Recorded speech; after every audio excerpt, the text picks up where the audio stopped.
in Chicago has issued a dust advisory for Kendall County in northeastern Illinois, southeastern LaSalle County in north-central Illinois, western Will County in northeastern Illinois, southeastern DeKalb County in north-central Illinois, Grundy County in northeastern Illinois, Kane County in northeastern Illinois, until 5:45 p.m. At 4:39 p.m., the leading edge of strong thunderstorm outflow winds resulting in blowing dust along a line extending from near St. Charles to near Yorkville to near Marseilles, moving east at 40 miles per hour. Hazard: localized visibility down below 1/2 mile, particularly in open and rural areas. Source: Doppler radar.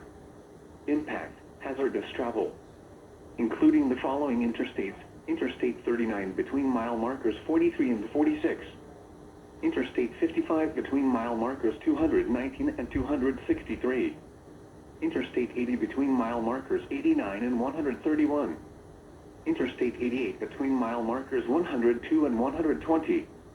Interstate 90 between mile markers 42 and 57.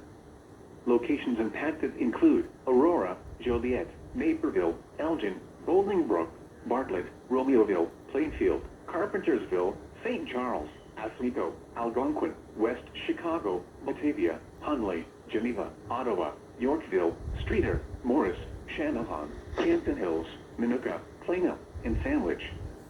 This includes Aurora University, Channahon State Park, Elgin Community College, Fermilab, Gedhardwood State Park, Grundy County Speedway and Fairgrounds, Illinois Math and Science Academy, Illini State Park, Joliet Junior College, Kane County Cougars Ballpark, Waubonsee Community College, and William G. Stratton State Park.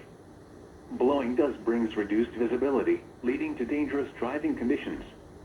If driving, avoid blowing dust if possible.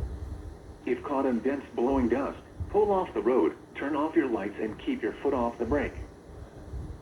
Here is the forecast for the